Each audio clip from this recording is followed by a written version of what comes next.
Welcome everyone. আজকের ভিডিওতে আমরা কনসেপ্ট 2 নিয়ে আলোচনা করব। কনসেপ্ট 2তে বলা হয়েছে বেসিক অপারেশনস, ফ্যাক্টরস এবং মাল্টিপলস নিয়ে।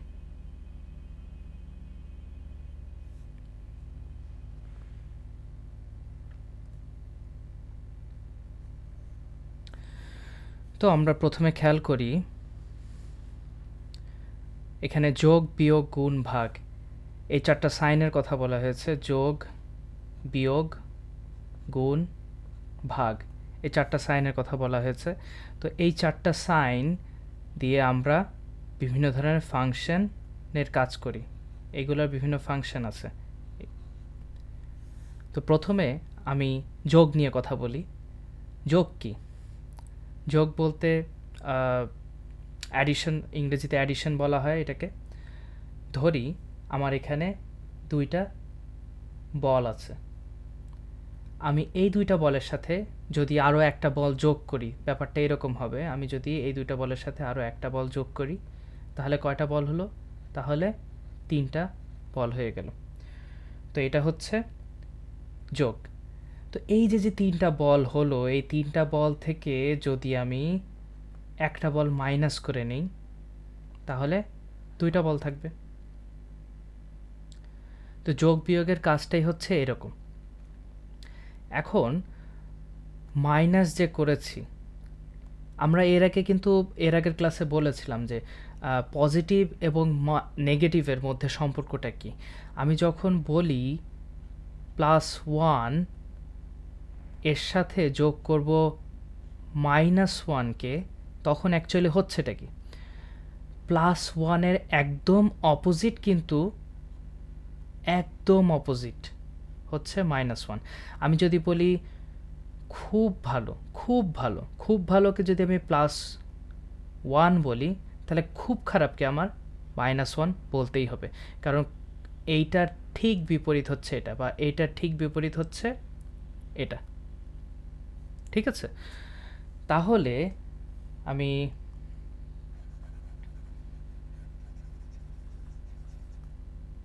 কি বলতে পারি এখানে? তাহলে হচ্ছে এটা কি?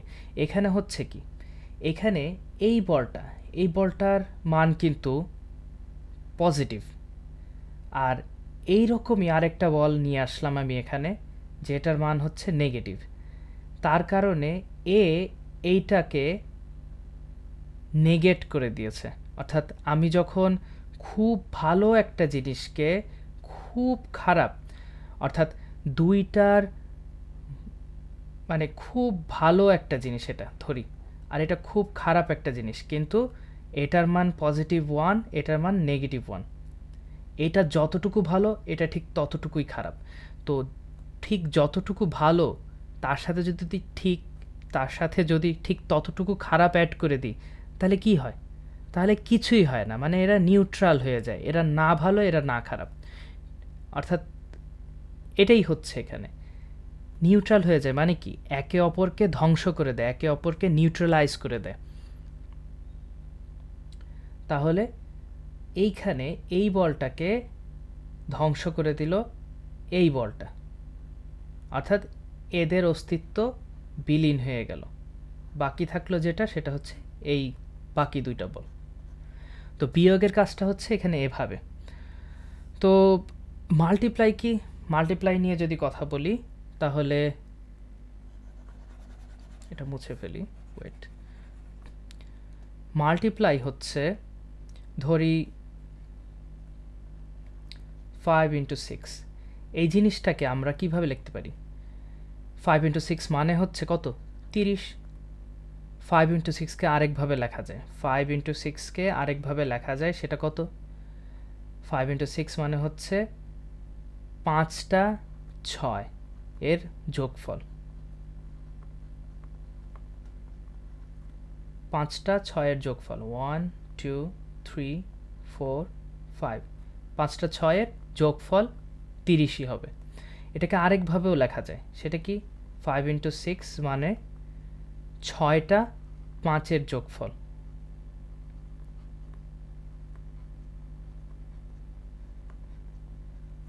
ঠিক আছে, এটার মানও কিন্তু 30ই হবে, এটার মানও 30ই হবে। তাহলে আমরা যোগকে দেখো এখানে একটা খেয়াল করি, এখানে আমি যেই কথাটা লিখতে চেয়েছি, যেই কথাটা বলতে চেয়েছি সেটা মূলত 30 বলতে চেয়েছি, আবার এখানেও যেই কথাটা বলতে চেয়েছি সেটাও মূলত এটাই বলতে চেয়েছি, কিন্তু এর থেকে এই লেখাটা একটু বেশি লেখা লেগেছে, আবার এটার থেকেও এটা একটু বেশি লেখা লেগেছে। তো আমি এত বেশি না লিখে যদি কম কথায় সংক্ষিপ্ত আকারে লিখে দিতে পারি তাহলে আমার সময় বাঁচে, আমি যেখানে লিখছি সেই জায়গাটাও বাঁচে। এই কারণে গুণ হিসাবে যোগের কথাটাই লেখা হয়, অর্থাৎ যোগ করে করে যে কথাটা আমি বলতে চাইছি সেটাই আমরা গুণ করেও লিখে ফেলতে পারি, অর্থাৎ এটা একটা শর্টকাট। আশা করি বোঝা গেছে গুণগুলা কিভাবে কাজ করছে। যোগ যদি বোঝা যায় তাহলে গুণের কাজও বোঝা সম্ভব। তাহলে বাকি থাকে কি ডিভিশন। ডিভিশনটা একটু অন্যরকম, একটু মন দিয়ে খেয়াল করি ডিভিশন জিনিসটা কি। ধরি 6কে আমি 2 দিয়ে ডিভাইড করব। এখানে 6 হচ্ছে, আমরা বলতে পারি এটাকে 6 is divisible by 2। এখানে প্রত্যেকটা জিনিসকে বিভিন্ন নামকরণ করা হয়েছে কিভাবে এখানে বলা আছে, ভিডিও পজ করে দেখে নিতে পারো। তো এখানে 6 হচ্ছে 6 ডিভিজিবল বাই 2, অর্থাৎ 6কে 2 দিয়ে ভাগ করছি, যেই জিনিসটা পাবো সেটাকে আমরা ভাগফল বলি, এটাকে ইংরেজিতে কোশেন্টও বলা হয়। তাহলে 6 ডিভাইডেড বাই 2 এটার মানে কি?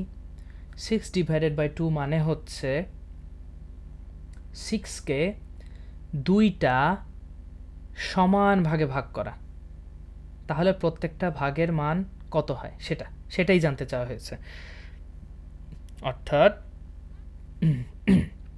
6কে 2 দিয়ে ভাগ করলে আমরা 3 পাই। এটার মানে হচ্ছে 6কে আমি যদি 2টা সমান ভাগে ভাগ করে ফেলি তাহলে প্রত্যেকটা ভাগের মান কত হবে?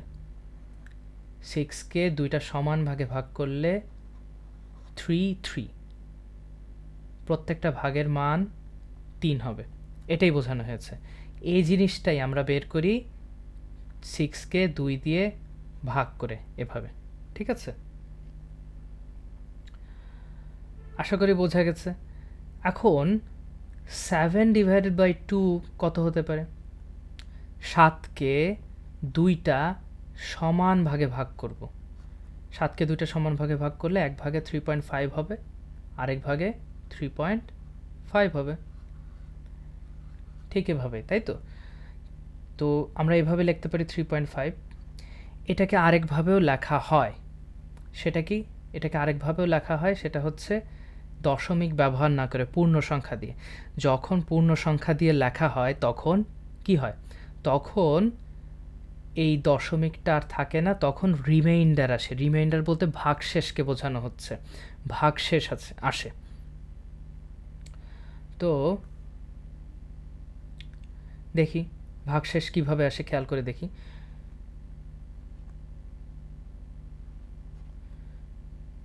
2 times 3 6, 2 times 3 কেন নিলাম? 2 times 4 নিলে 8-এর উপরে চলে আসে, তার জন্য 2 times 3 নিয়েছি।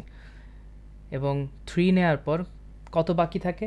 7-এর থেকে 1 বাকি থাকে। তাহলে এই 1টা হচ্ছে ভাগশেষ বা রিমাইন্ডার বলা হচ্ছে।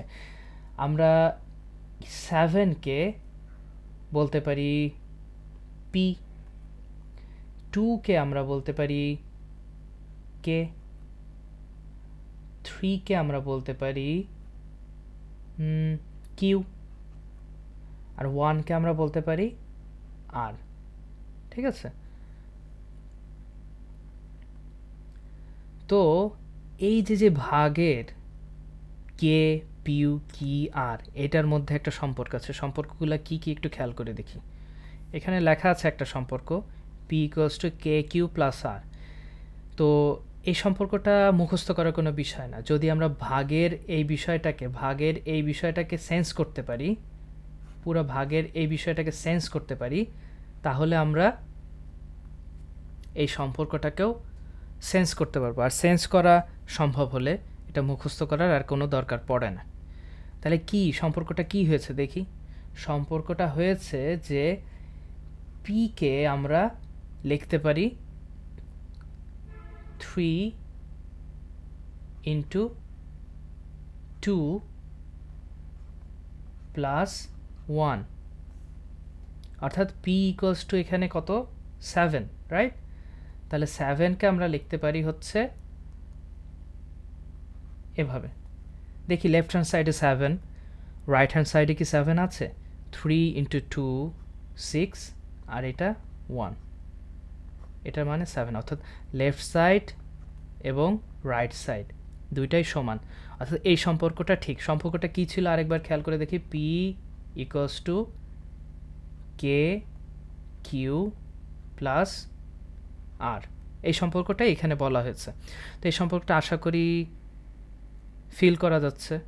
এটা মুখস্থ করা, আমি মুখস্থ করতে নিষেধ করছি।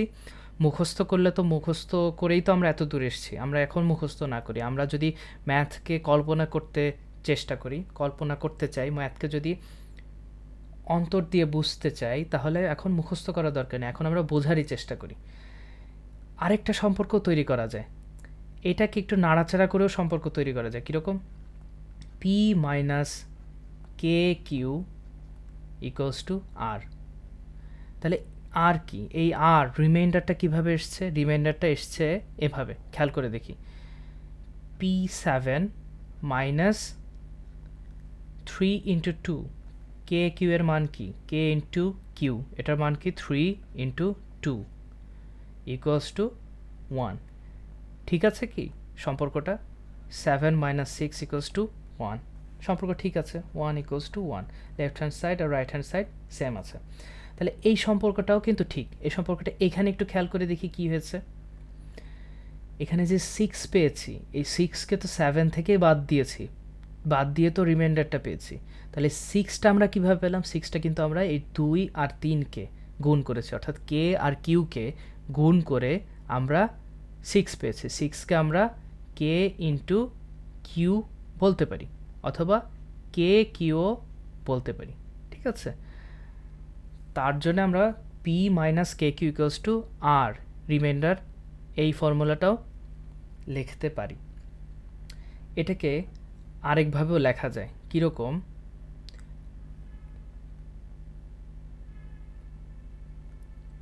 দেখি কীরকম লেখা যায়। যে এই যে ভাগশেষটা আছে, এই ভাগশেষটা যদি আমি না রাখতে চাইতাম, কীভাবে লেখা যায় দেখি। 7 2 3 times 2 equals to 6, sorry,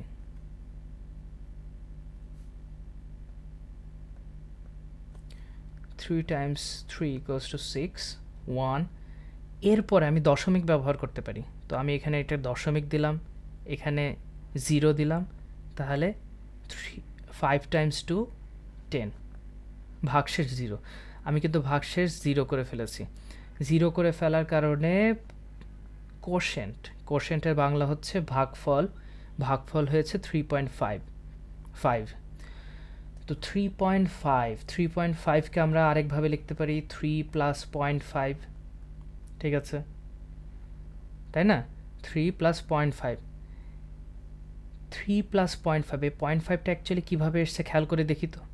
0.5টা এসছে এই যে ভাগশেষ 1 ছিল, এই যে ভাগশেষ 1 ছিল, এই 1কে যখন আমি 2 দিয়ে ভাগ করব, কোন 2? এটা, এই 2টা হচ্ছে এই 2 যেটা দিয়ে ভাগ করা হচ্ছিল, এই 2, এটাকে যখন ভাগ করব তখন হচ্ছে কি 0.5 হচ্ছে। অর্থাৎ আমরা এই 3 প্লাস 0.5কে এভাবে লিখতে পারি 3 প্লাস 1 ডিভাইডেড বাই 2, এভাবে লিখতে পারি। এবং তোমরা যদি তোমাদের যদি এক্সপিরিয়েন্স থাকে এভাবে লেখার, তাহলে তোমরা হয়তো মনেও করতে পারবে যে আমরা অনেক সময় এভাবেও কিন্তু ভাগফল ভাগ করার পর ভাগশেষ এভাবে লিখতাম, এভাবে লিখতাম 1, এই 1কে নিয়ে আসতাম এইখানে, আর এই 2 কে নিয়ে আসতাম এইখানে, আনতাম কি না, কি হতো তখন 3 1 3.5।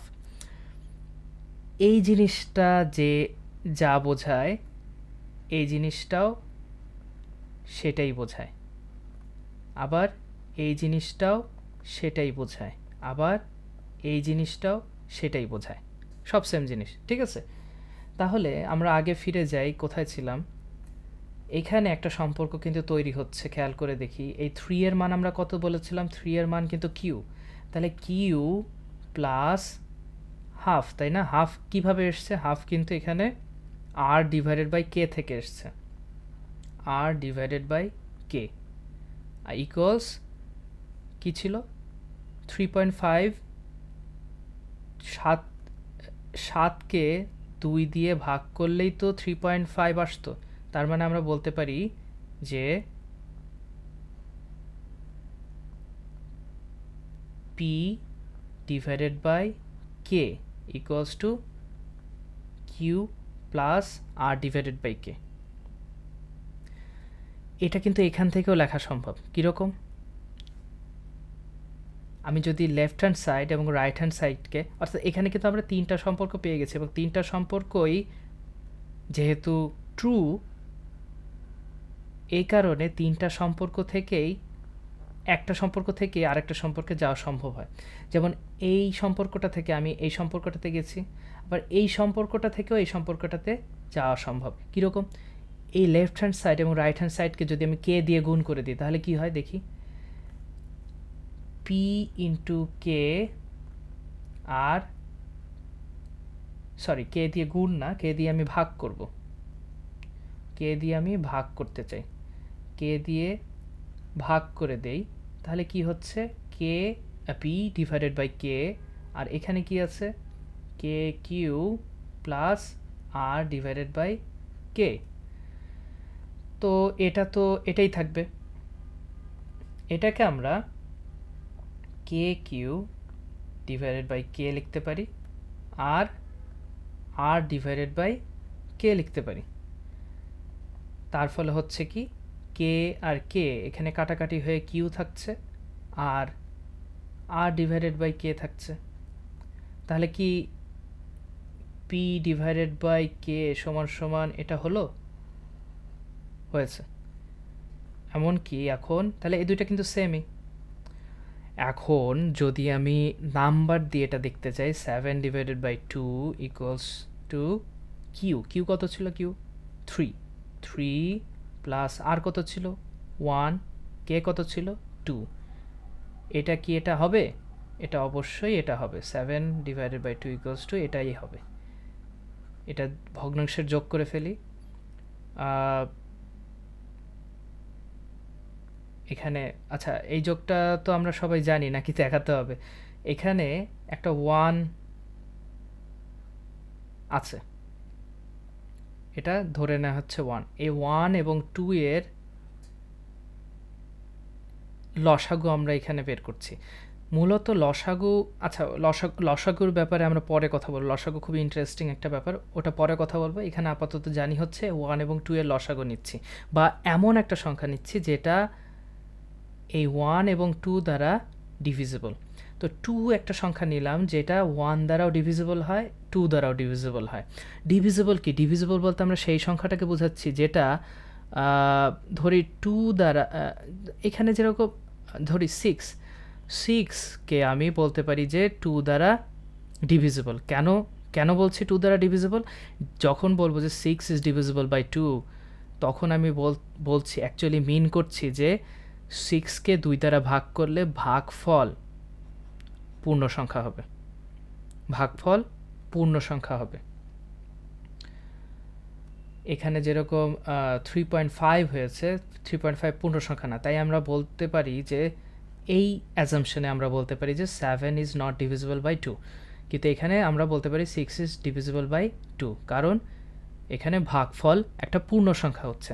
আচ্ছা যে কোথায় ছিলাম, এই যে 2, তাহলে 2কে 1 দিয়ে ভাগ করলে 2 থাকে, তারপরে এই 2কে 1 দিয়ে ভাগ করলে 2 থাকে, আর এই 2কে 3 দিয়ে গুণ করলে 6 হয়, আর 2কে 2 দিয়ে ভাগ করলে 1 হয়, আর 1কে 1 দিয়ে গুণ করলে 1 হয়। কত হলো? সেম নাম্বারই পেলাম, দেখেছো? লেফট হ্যান্ড সাইড এবং রাইট হ্যান্ড সাইড দুইটাই সেম এসছে। ঠিক আছে? তো আমরা এখানে যেই কয়টা জিনিস পেয়েছি একটু খেয়াল করে দেখি। আমরা এই 3টা জিনিস একটু ফিল করার চেষ্টা করব, ঠিক আছে? এই 3টা জিনিস ফিল করার চেষ্টা করব। সেটা হচ্ছে পি যদি ডিভিজিবল নাম্বার হয়, তাহলে কে যদি ডিভিজর হয়, অর্থাৎ কে দিয়ে আমি পি কে ভাগ করব, তাহলে কোশেন্ট যেটা হবে কিউ হবে, আর রিমাইন্ডার বাকি থাকে যেটা সেটা হবে। এটা কি শুধু রিমাইন্ডার থাকলেই কাজ করবে? ব্যাপারটা তা না। 6কে 2 দিয়ে ভাগ করলে আমরা লিখতে পারি কি? 6কে 2 দিয়ে ভাগ করলে আমরা লিখতে পারি যে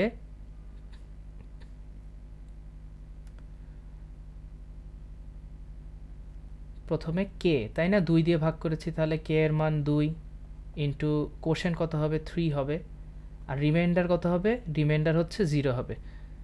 এভাবে লিখতে পারি, ঠিক আছে? ভাগশেষ থাকলেই যে এভাবে লিখতে হবে, ভাগশেষ না থাকলে যে এভাবে লেখা যাবে না, ব্যাপারটা তা না। ভাগশেষ থাকতেও পারে, নাও থাকতে পারে। যদি থাকে তাহলে ভাগশেষের নাম্বার আর এর একটা মান আসবে, আর যদি ভাগশেষ না থাকে তাহলে আর এর মান 0 হয়ে যাবে। ঠিক আছে? এভাবে লিখতে পারি। আর এটাকে আমরা এভাবে লিখতে পারি যে পিকে, অর্থাৎ যেই জিনিসটাকে আমরা ভাগ করছি, যেই নাম্বারটাকে ভাগ করতে চাইছি, সেটা থেকে যদি আমি যেইটা দিয়ে ভাগ করব এবং ভাগ করার পর যেই নাম্বারটা পাবো, কোশেন্ট পাবো, সেইটা দ্বারা যদি বিয়োগ করি তাহলে রিমাইন্ডারটা পাবো। এটা আমরা এটাকে দেখে এসেছি। আবার কি হচ্ছে? পিকে যেই জিনিসটাকে ভাগ করতে চাচ্ছি, যেই নাম্বারটাকে ভাগ করতে চাচ্ছি, সেই নাম্বারটাকে যদি আমি যেই জিনিসটা দিয়ে ভাগ করছি, অর্থাৎ সেই জিনিসটাকে দিয়ে যদি ভাগ করি, অর্থাৎ পি ডিভাইডেড বাই কিউ করি, তাহলে কি পাচ্ছি? তাহলে আমি প্রথমেই কে পাচ্ছি, কিউ পাচ্ছি, যেটা হচ্ছে কোশেন্ট, আর রিমাইন্ডার পাবো। রিমাইন্ডারটা হচ্ছে কি? আর ডিভাইডেড বাই কে পাবো। অর্থাৎ কোন একটা জিনিসকে ভাগ করলে, কোন একটা সংখ্যাকে অন্য সংখ্যা দিয়ে ভাগ করলে আমরা একটা কোশেন্ট পাবো, যেটাকে কিউ বলা হচ্ছে, আর একটা রিমাইন্ডারও পাবো। রিমাইন্ডারটা হচ্ছে আর পাবো। কিন্তু আমি যদি এটাকে ভগ্নাংশে লিখতে যাই, তাহলে ওই আরকে যেই জিনিসটা দিয়ে পিকে ভাগ করেছি সেটা দিয়ে ভাগ অবস্থায় দেখাতে হবে। আর এর মান যদি 0 থাকে তাহলে এটার মানও 0 হবে। কোনো একটা 0কে যে সংখ্যা দ্বারাই আমরা ভাগ করি না কেন, সেটার মান সবসময় 0ই হবে। ঠিক আছে? আর এটা মনে রেখো যে যে কোনো সংখ্যাকে, যে কোনো সংখ্যা x ধরি, 0 দিয়ে ভাগ করলে এটা কিন্তু আনডিফাইন্ড, সরি, এটা ইনফিনিট না, এটা আনডিফাইন্ড হবে। এটা ইনফিনিট না, এটা আনডিফাইন্ড হবে। এটা আনডিফাইন্ড হবে। ঠিক আছে? এটা আনডিফাইন্ড হবে।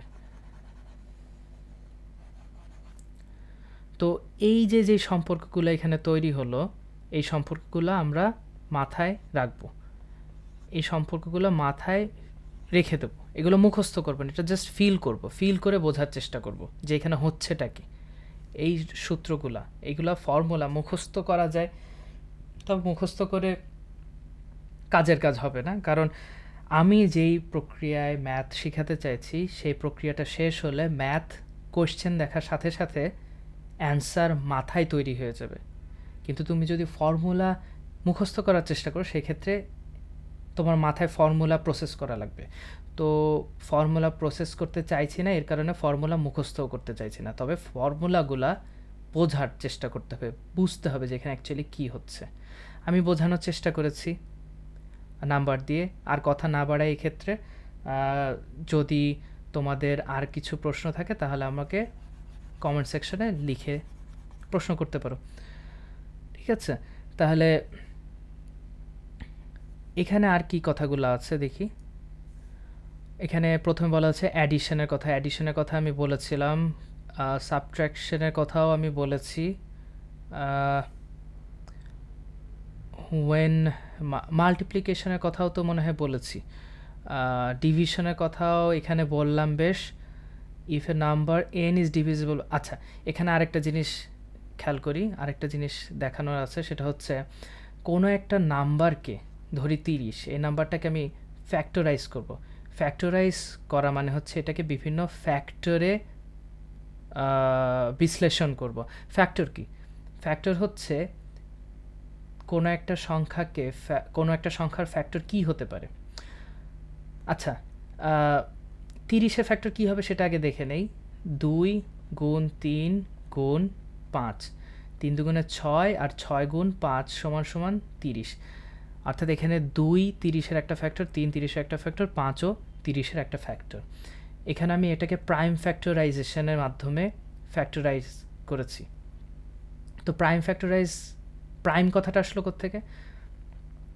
যে কোনো সংখ্যাকে আমরা দুইভাবে ভাগ করছি। কীরকম? একটা মানে আমরা সংখ্যাগুলোকে, কিছু সংখ্যাকে আমরা বলছি প্রাইম, আবার কিছু সংখ্যাকে বলছি আমরা নন প্রাইম। তো নন প্রাইম কি সেটা আগে বুঝি, সেটা যদি বুঝতে পারি তাহলে প্রাইমকে বোঝা ইজিয়ার হবে, অথবা ভাইস ভার্সা হতে পারে। যাই হোক, নন প্রাইম দেখি। নন প্রাইম আমি বলছি 16 একটা নন প্রাইম সংখ্যা। কেন এটা নন প্রাইম সংখ্যা? কারণ এটাকে আমি একাধিক সংখ্যা দ্বারা প্রকাশ করতে পারি। এটাকে আমি 8 ইন্টু 2 হিসাবে প্রকাশ করতে পারি। এটাকে আমি 4 ইন্টু 4 হিসাবেও প্রকাশ করতে পারি। ঠিক আছে, এটাকে আমি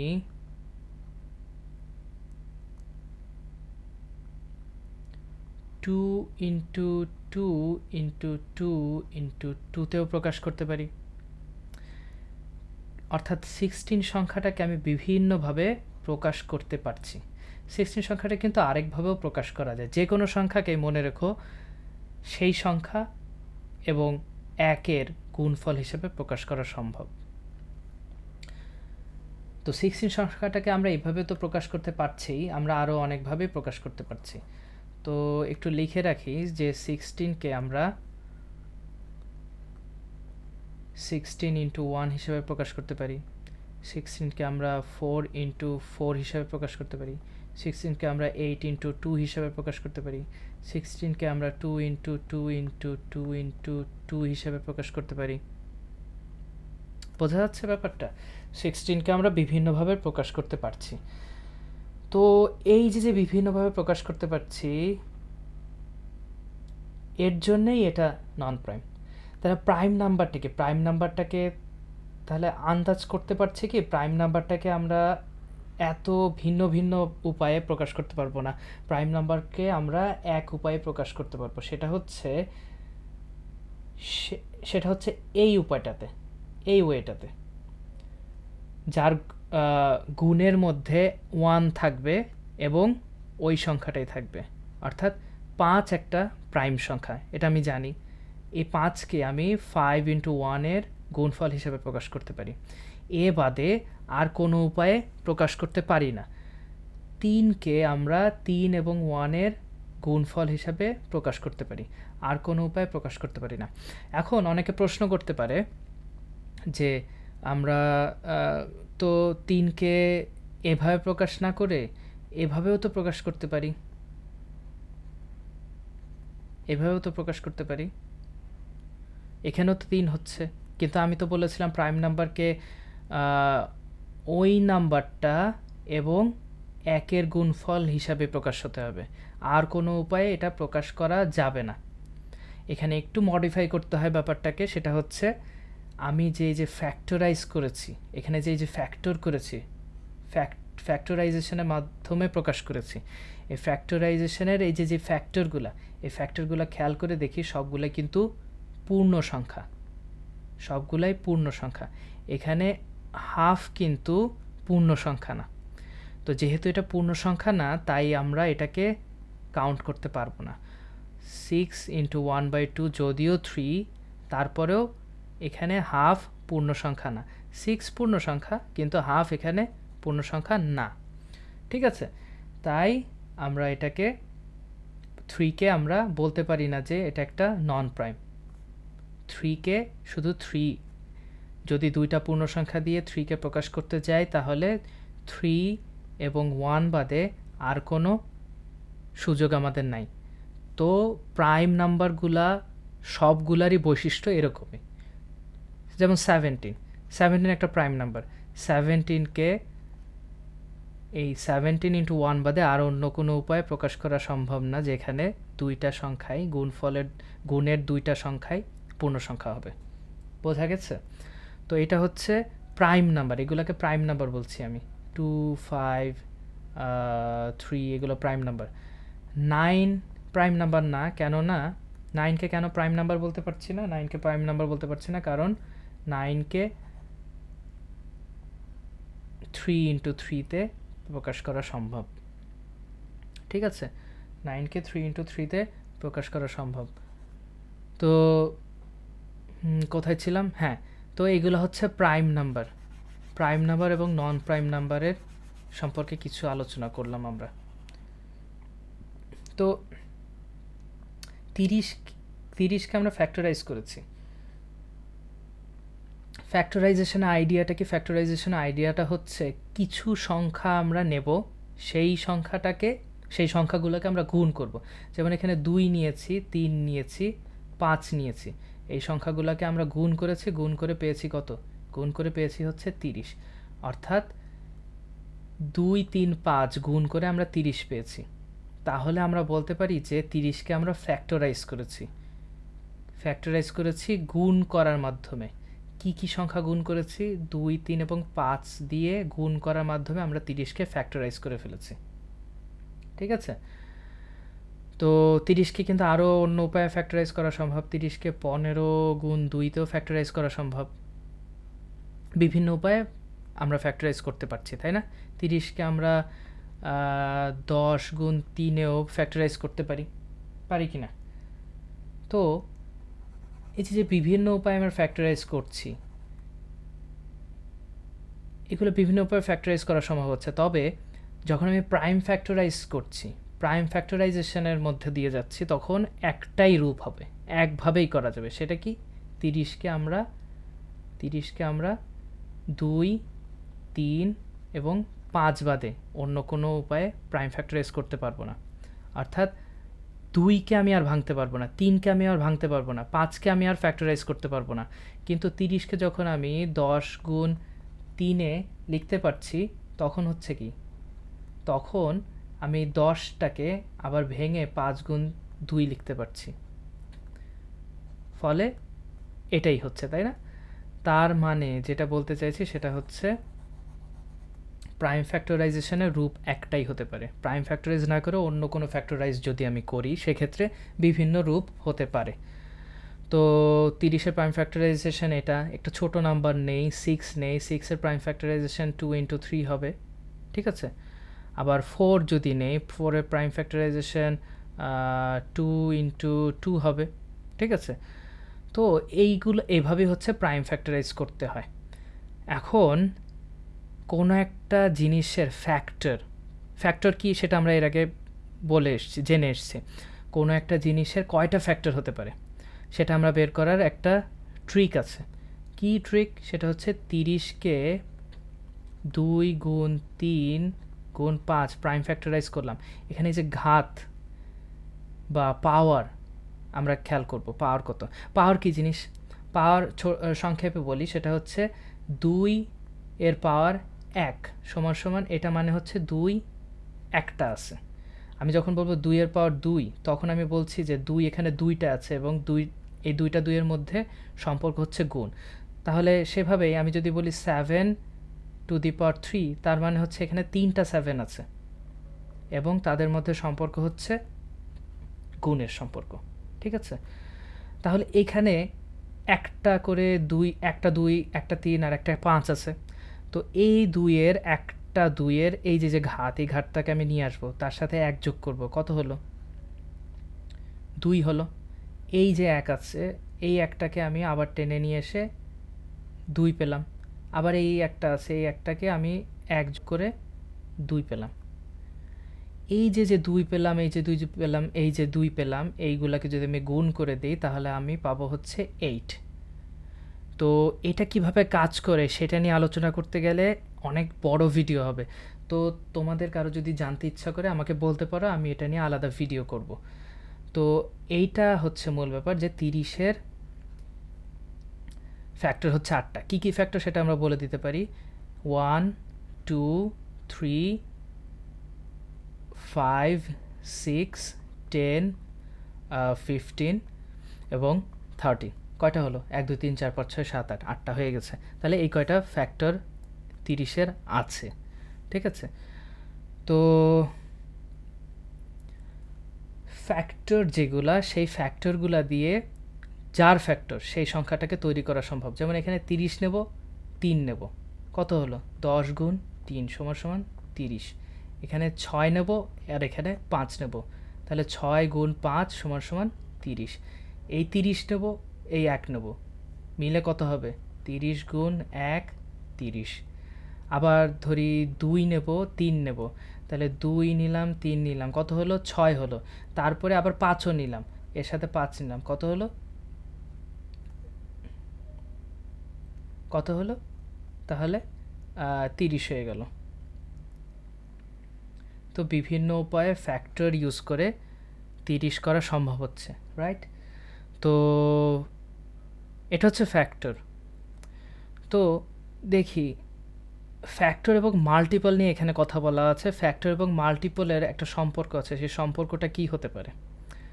ফ্যাক্টর এবং মাল্টিপলের সম্পর্ক আছে, সেই সম্পর্কটা কি হতে পারে একটু খেয়াল করে দেখি। বাংলায় ফ্যাক্টরকে বলা হচ্ছে কি? বাংলায় ফ্যাক্টরকে গুণনীয়ক বলা হচ্ছে, গুণনীয়ক। আর মাল্টিপলকে বলা হচ্ছে গুণিতক, ঠিক আছে? আর এখানে কিছু বাংলা দেওয়া আছে, বাংলা তোমরা জেনে নিতে পারো। তো আমরা এখন দেখি ফ্যাক্টর এবং মাল্টিপলের মধ্যে এই সম্পর্কটা কি হতে পারে। ধরি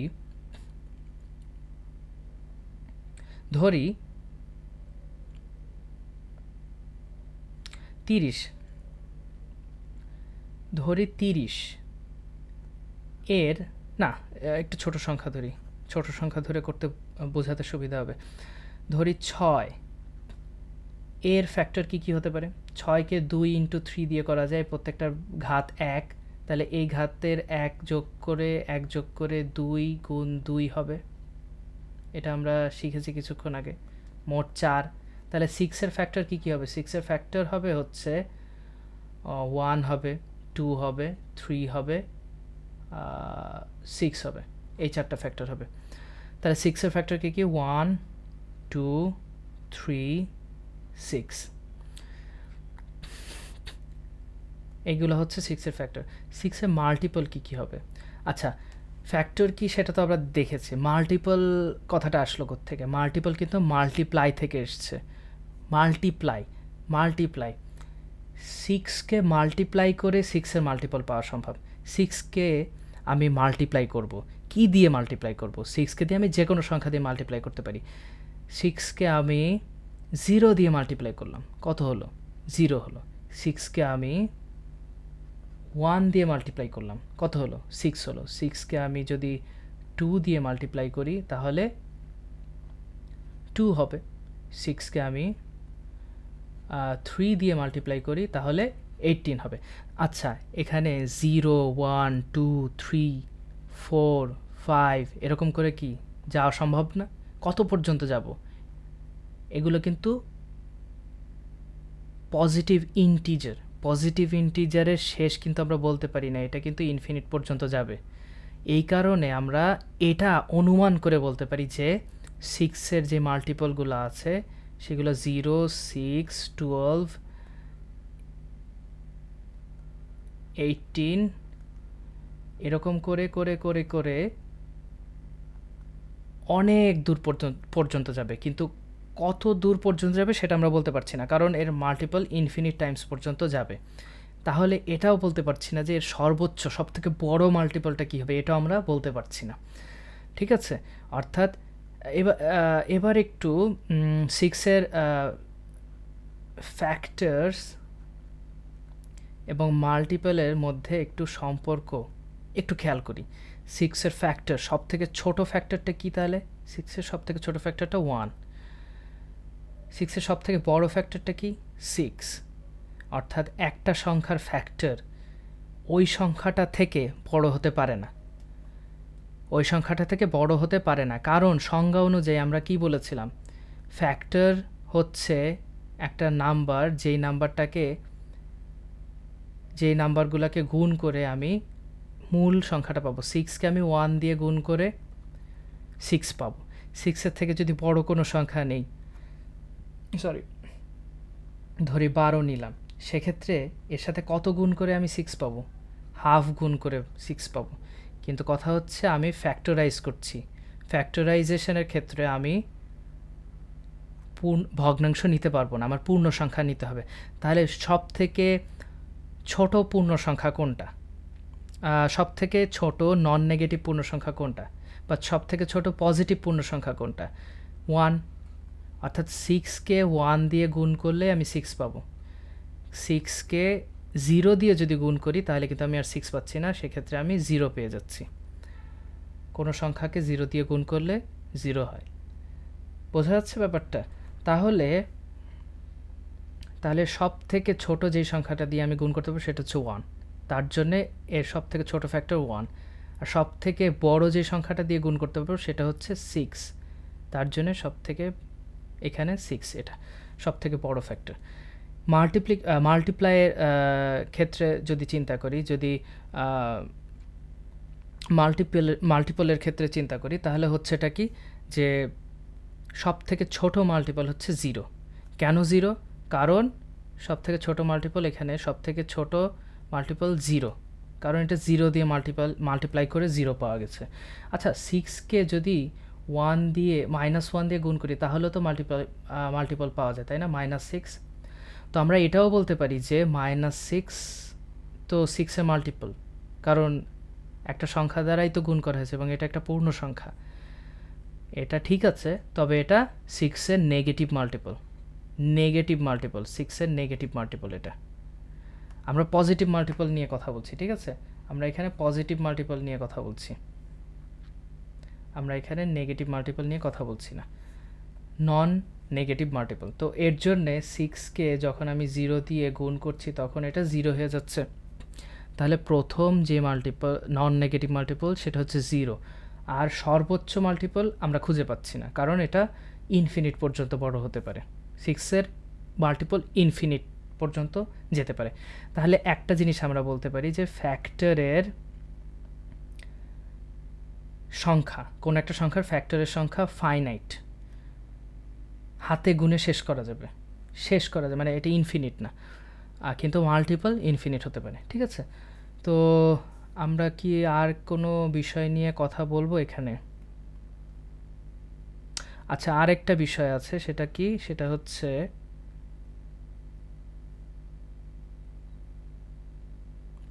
এই ধরনের ভিডিও আমি নতুন করছি, তো এর জন্য আমার একটু সমস্যা হচ্ছে, কারণ আমি তো এভাবে ভিডিও করি নাই। আমি কি শিখালাম কি শিখাই নাই সেটাই আমার মাথায় আসছে না।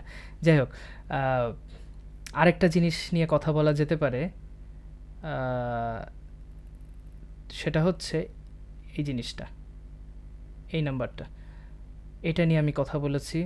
আমার ধারণা অ্যাডিশন, সাবট্রাকশন, মাল্টিপ্লিকেশন নিয়ে, ডিভিশন নিয়ে আমি কথা বলেছি। তাহলে এখানে আপাতত আর কিছু নাই, এক্সট্রা কিছু কথাও বলেছি।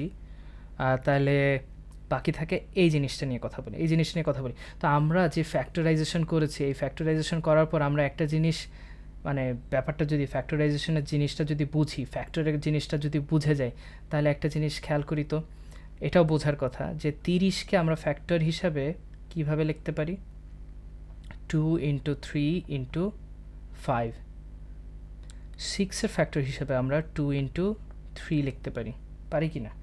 তাহলে হচ্ছে কি, এখানে যেটা বলেছে সেটা হচ্ছে, যদি 30 সংখ্যাটা 6 দ্বারা ডিভিজিবল হয়, তাহলে 6-এর যতগুলা ফ্যাক্টর আছে সেই ফ্যাক্টর দিয়েও ইন্ডিভিজুয়ালি 30 ডিভিজিবল হবে। অর্থাৎ আবার বলছি, 30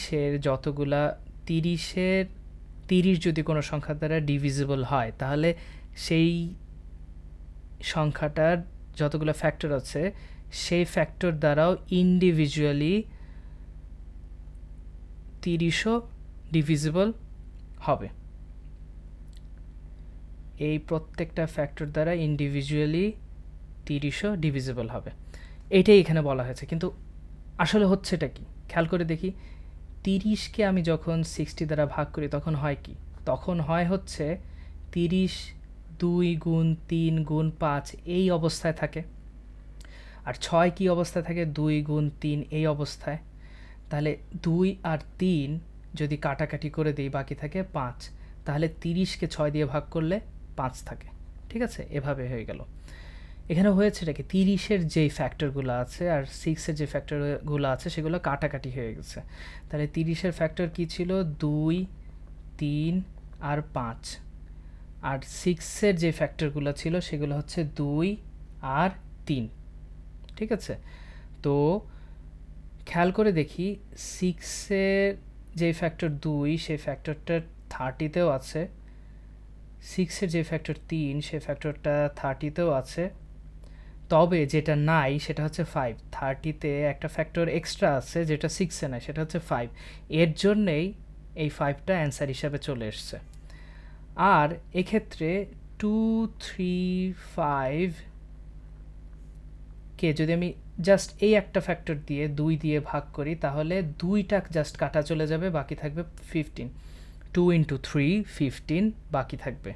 আবার 2 ইন্টু 3 ইন্টু 5 এটাকে যদি আমি জাস্ট 3 ফ্যাক্টরটা দিয়ে ভাগ করি সেক্ষেত্রে 3 3 কাটাকাটি যাবে, বাকি থাকবে 10। অর্থাৎ আমরা কি বুঝতে পারছি যে এটা কেন বলা হয়েছে যে 30 যদি 6 দ্বারা ভাগ হয় তাহলে 6-এর প্রত্যেকটা ফ্যাক্টর 30কে ডিভাইড করলে ভাগফল একটা পূর্ণ সংখ্যা আসবে। আশা করি বোঝা গেছে। তো আপাতত এগুলা নিয়ে এখানে বলা হয়েছে। আমি এক্সারসাইজগুলো এখন করছি না, কারণ এক্সারসাইজগুলো তোমরাও করতে পারো। এক্সারসাইজগুলো নিয়ে যদি কেউ বলে তাহলে আমি এক্সারসাইজের সবগুলা এক্সারসাইজের সবগুলো ম্যাথ আমি করব, ইন্টারেস্টিং ওয়েতে করব, বিভিন্ন ধরনের শর্টকাট ওয়েতে করব, যাতে ক্যালকুলেশন না করা লাগে, ম্যাথ দেখেই যাতে বোঝা যায় যে এটার অ্যান্সার কী হবে। সেই উপায়েও আমি ম্যাথগুলো করব, তবে সেটা কিছুটা দেরি হবে, মানে পরে করব ভিডিওগুলো। আগে থিওরিগুলো নিয়ে আলোচনা করি, ঠিক আছে? তো এখানে 2টা এক্সাম্পল আছে, এক্সাম্পলগুলো একটু দেখে নিই তাইলে। এগুলো এক্সারসাইজের অংশ না, এক্সাম্পল যেহেতু আছে খেয়াল করে দেখে নিই। How many positive integers are both multiples of 4 and divisor of 64? তো আমি এখানে একটু বিশ্লেষণ করে লিখব। এটা অ্যান্সার করার জন্যে এত কিছু লেখা লাগবে না। তো এখানে কি বলছে? Both multiples of 4। তো 4-এর মাল্টিপল কী হতে পারে? 4-এর মাল্টিপল কিন্তু 0 হতে পারে, 1 হতে পারে, 2 হতে পারে, 4 হতে পারে। আবার 64-এর ডিভিজার মানে কি? ডিভিজার মানে আমরা বলেছিলাম যে ফ্যাক্টর, অর্থাৎ 64-এর ফ্যাক্টর কী কী হতে পারে, তাই না? 64-এর ফ্যাক্টর আমাদের বের করতে হবে। তো 64-কে আমরা 32 ইন্টু 2-তে লিখতে পারি, আবার এটাকে 16 ইন্টু 2 ইন্টু 2 লিখতে পারি। আবার এই যে 16 আছে, এই 16কে আমরা 2 ইন্টু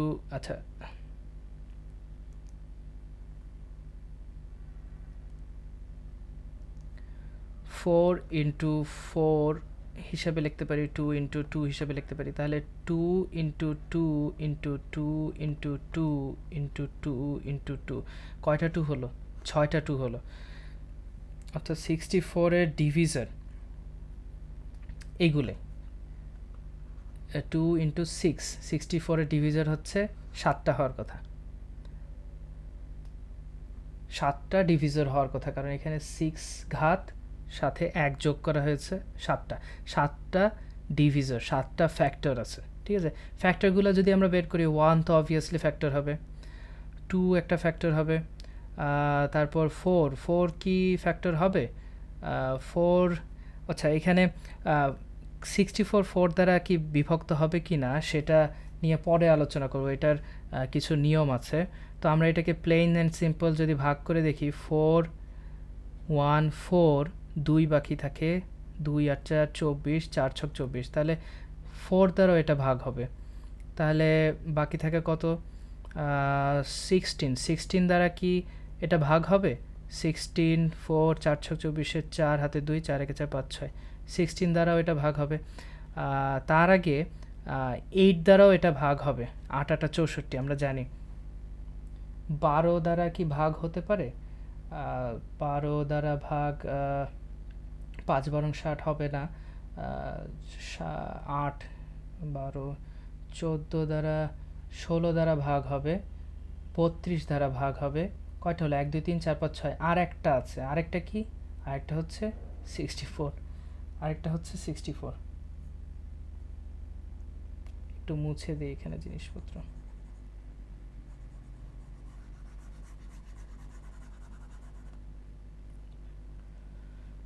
তো এগুলাই হচ্ছে ফ্যাক্টর, ঠিক আছে? তো এখানে বলছে how many positive integers are both multiples of 4 and divisor of 64। Positive বলেছে, তাই না? পজিটিভ বলেছে। জিরোকে কি আমরা পজিটিভ ধরবো? জিরো কিন্তু পজিটিভ না ধরাই উচিত, জিরো পজিটিভ না, জিরো হচ্ছে নিউট্রাল। তাহলে 1 এখানে একটা, 2 এখানে একটা, 4 এখানে একটা, তাহলে 3টা হচ্ছে মিলে যাচ্ছে। আচ্ছা সরি, মাল্টিপল মানে এখানে তো আমি 4-এর মাল্টিপল, আচ্ছা এখানে একটু সমস্যা হয়েছে, 4-এর মাল্টিপল ব্যবহার করি নাই, 4-এর ফ্যাক্টর বের করেছি। তো 4-এর মাল্টিপল কি? 0 4 8, তারপর 12, তারপর 16, তারপর 20, তারপর 24, তারপর ইত্যাদি ইত্যাদি, তাই না? মাল্টিপল তো শেষ করা যাবে না। তো আমাদের দেখতে হবে যে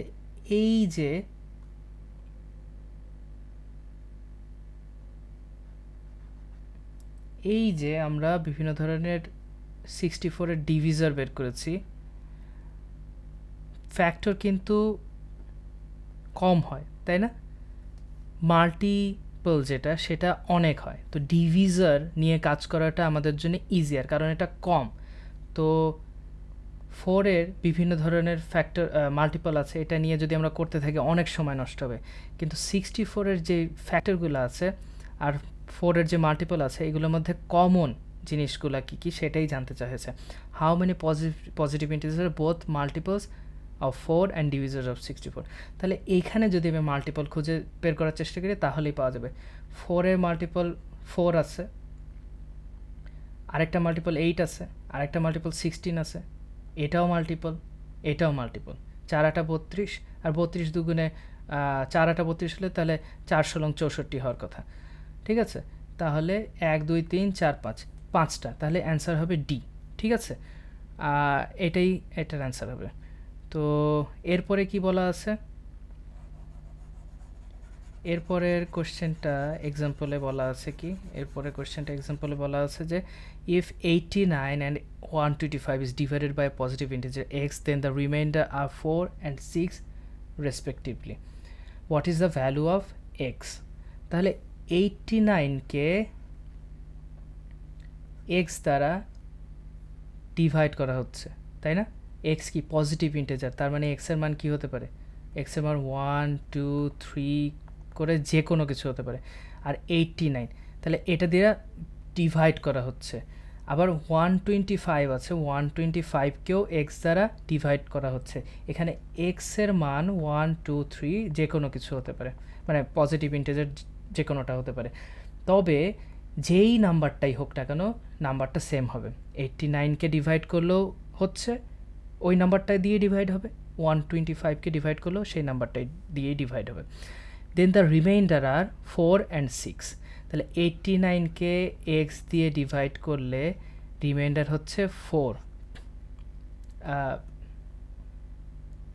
এভাবে না লিখি, আচ্ছা, আমি এখানে এইগুলার যেই অ্যান্সার বের করছি এটা বেশি সময় নিয়ে করছি কারণ এটা বোঝানোর জন্য। এগুলা কিন্তু এভাবে মানে এভাবে বের করার কোনো বিষয় না, এটা মাথাতেই করতে হয় এগুলা। তো রিমাইন্ডার কত এখানে 4। তবে যেহেতু তোমরা নতুন শিখছো তাহলে একটু সময় নিয়ে বুঝে বুঝে করা উচিত, আর সেটাই আমি করানোর চেষ্টা করছি। তাহলে 89কে যদি আমি এক্স দিয়ে ডিভাইড করি তাহলে রিমাইন্ডার হবে 4। আর 89কে যখন আমি 125কে আমি যখন এক্স দিয়ে ডিভাইড করব তখন রিমাইন্ডার হবে 6, রিমাইন্ডার 6 হবে। এখানে বেশ কিছু ইন্টারেস্টিং ব্যাপার আছে। এইগুলোর অ্যান্সার তো বিভিন্নভাবে করা যায়, তাই না? এই নাম্বারটা নিয়ে করা যায়, এই নাম্বারগুলো নিয়ে করা যায়, এই নাম্বার নিয়ে করাটাই ইজিয়ার, রাইট? এই নাম্বারগুলো বসিয়ে বসিয়ে করাটাই ইজিয়ার, বাট আরেকটা উপায়ও করা সম্ভব হয়। তো আমরা আগে নাম্বারটা নিয়ে কি করব? আচ্ছা, নাম্বারটা নিয়ে বসিয়ে করে করার আগে এমনি জিনিসটা দেখি। তো এক্স হচ্ছে এমন একটা সংখ্যা যেটা রিমাইন্ডার হচ্ছে 4, মানে এক্স হচ্ছে এমন একটা সংখ্যা যেটা দিয়ে 89কে ভাগ করলে রিমাইন্ডার 4 হয়। আমরা এটা বলতে পারি যে এক্স এমন একটা সংখ্যা যেটা 4-এর থেকে বড় হবে। এটা কেন বলতে পারি? এটা বলতে পারি কারণ একটু খেয়াল করে দেখি, 7কে 2 দিয়ে যখন ভাগ করেছিলাম 3 হয়েছিল, তখন 6 হয়েছিল এবং 1 রিমাইন্ডার হয়েছিল। আমরা বলতে পারি যে যেহেতু 1 রিমাইন্ডার তার মানে 2 অ্যাকচুয়ালি 1-এর থেকে বড় হবে। রিমাইন্ডার যদি 2 হয়ে যেত তাহলে কিন্তু আমি আরেকবার, মানে রিমাইন্ডার যদি 2 হতো তাহলে কি হতো? 2 divided by 8, 4 times 2 equals to 8 ভাগশেষ 0। অর্থাৎ রিমাইন্ডার যদি যেটা দিয়ে ভাগ করছে সেটা সমান হয়ে যায় তাহলে কিন্তু রিমাইন্ডার আর থাকে না, রাইট? এর জন্য এখানে যেহেতু রিমাইন্ডার 4 আছে আমি বলতে পারি রিমাইন্ডার এক্সের মানটা অ্যাকচুয়ালি 4-এর থেকে বড় হবে। আরেকটা ক্ষেত্রেও দেখা যাচ্ছে কি এক্সের মানটা 6-এর থেকেও বড় হবে, ঠিক আছে? 6-এর থেকেও বড় হবে। তো এখানে ওরকম কোনো কিছু, এখানে প্রত্যেকটা নাম্বারই হচ্ছে এটার থেকে বড় হয়েছে। তো এই ক্ষেত্রে আমরা কি করব? এক্ষেত্রে আমরা করব হচ্ছে, দেখি তো আমরা কিছু করেছিলাম এই 89 থেকে, যদি আমরা কিন্তু কিছু ফর্মুলা করেছিলাম, ফর্মুলা আমি মুখস্থ করতে বলি নাই, কিন্তু ফর্মুলা যদি ব্রেইনের মধ্যে থাকে তাহলে ব্যাপারটা হবে এরকম যে রিমাইন্ডার আছে 4, তাহলে 4 যদি আমি 89 থেকে বাদ দিয়ে দিই তাহলে কত থাকে? 85 থাকে। 7কে 2 দিয়ে ভাগ করলে 6 হয়, 1 রিমাইন্ডার। আমি যদি এই রিমাইন্ডারটাকে এই 7 থেকে বিয়োগ দিয়ে দিতাম তাহলে কত হতো? 6 হতো। আর তখন যদি আমি 6কে 2 দিয়ে ভাগ করতাম তাহলে কিন্তু রিমাইন্ডার 0 হতো, অর্থাৎ নিঃশেষে বিভাজ্য হয়ে যেত। তার মানে আমি এটা বলতে পারি যে 89 থেকে 4 বিয়োগ দিলে 85 থাকে, আর এই 85কে এক্স দ্বারা ভাগ করলে ভাগশেষ 0 থাকে, অর্থাৎ এক্স 85-এর একটা ফ্যাক্টর। এক্স হচ্ছে 85-এর একটা ফ্যাক্টর। এবার দেখি 125 থেকে যদি আমি 6 বাদ দিই তাহলে কত থাকে? 119, তাই তো? আমি এটাও বলতে পারি যে এক্স এই মানটা 119-এরও একটা ফ্যাক্টর, ঠিক আছে? 119-এরও একটা ফ্যাক্টর এটা। এবার আমাদের দেখার বিষয় হচ্ছে, আমি যে এখানে ক্যালকুলেট করে দেখাচ্ছি এই জিনিসগুলো কিন্তু ব্রেইনে হওয়ার কথা, বোঝানোর সুবিধার্থে আমি এখানে ক্যালকুলেট করছি। তাহলে আমার এক্স যেই জিনিসটা, এক্স যেই নাম্বারটা, এটা 85-এরও ফ্যাক্টর, আবার 119-এরও ফ্যাক্টর। তো 85-এরও ফ্যাক্টর, 119-এরও ফ্যাক্টর কী হতে পারে? এখন যদি আমি এই অ্যান্সারের দিকে খেয়াল করার চেষ্টা করি তাহলে আমার জন্য ব্যাপারটা ইজিয়ার হয়ে যাওয়ার কথা। 17 × 5 কত? 5 7 35 5 হাতে 3 5 একে 5 6 7 8 17 x এর মান হতে পারে। 9 কি x এর মান হতে পারে? আচ্ছা 85 কি 9 দ্বারা ভাগ হবে কি না এটা জানার সব থেকে ইজি উপায় কি? 8 আর 5 যোগ করি, কত হয়? 13 হয়। 13 তো 9 না, 13 শূন্যও না, বা 9 এর কোনো মাল্টিপল না। 13 9 এর কোনো মাল্টিপল না, তাই 9 দ্বারা এটা ভাগ হবে না। তাহলে ডি নাম্বার ভুল, মানে ডি নাম্বার আমরা করব না। 11 আমরা এটা জানি যে 11 8 সমান সমান 88, তাহলে 85 তো না এটা, তাহলে 11 হবে না। 13 কি 85 হতে পারে? হ্যাঁ, 13 কি 85 হতে পারে কিনা? 13 5 কত? 5 13 65 হওয়ার কথা। 3 5 15 5 হাতে 1 5 একে 5 6। আচ্ছা 6 হলে 3 6 18 হয়ে যায়, যেটা 8 5 হয় না। 7 হলে 3 7 21 হয়, 1 5 হয় না। 3 8 24 হয়, কোনোভাবেই কিন্তু 5 হচ্ছে না। তাহলে 3 এর সাথে কোন সংখ্যা যুক্ত হলে 5 হবে? 3 এর সাথে 5 হলেই 5 হওয়ার কথা। আমি কি বোঝাতে পারছি? 3 এর সাথে 5 গুণ হলেই কিন্তু 5 হওয়ার কথা। তো 13 সাথে আইদার 5 যুক্ত হলে এমন একটা সংখ্যা পাওয়া যাবে যার একক ঘরে 5 আছে, অথবা 13 সাথে 15 যুক্ত হলে এমন একটা সংখ্যা পাওয়া যাবে যার একক ঘরে 5 আছে। আমি কি বোঝাতে পারছি? 3 এর ঘরের মাল্টিপল যদি আমরা খোঁজার চেষ্টা করি, তাহলে 3 একে 3 5 নাই, 3 দুগুণে 6 5 নাই, 3 3 9 5 নাই, 3 4 12 5 নাই, 2 আছে, 3 5 15 5 আছে, 3 6 18 5 নাই, 3 7 21 5 নাই, তারপরে 3 8 24 5 নাই, 3 9 27 5 নাই, তারপরে 3 10 তো 30 চলেই আসছে। তারপরে আবার সে আগের মতোই হবে, 3 11 33, 3 12 36। খেয়াল করে দেখছি কি 3 একে 3 3 দুগুণে 6, এরকম করে সাইকেল হতে থাকে। তো 13 হবে না, এখানে 17 হবে। আচ্ছা 17 কি 119কে ভাগ করতে পারে? খেয়াল করে দেখি তো। 17 গুণ 7 7 7 49, যে 9 আছে তাহলে 7 দিয়ে আমরা গুণ করতে পারি। 7 7 49, 9 হাতে 4, 7 একে 7 8 9 10 11 119। তো নিঃসন্দেহে বলা যায় কি যে এখানে অ্যান্সার এ হবে। বোঝাতে পারছি?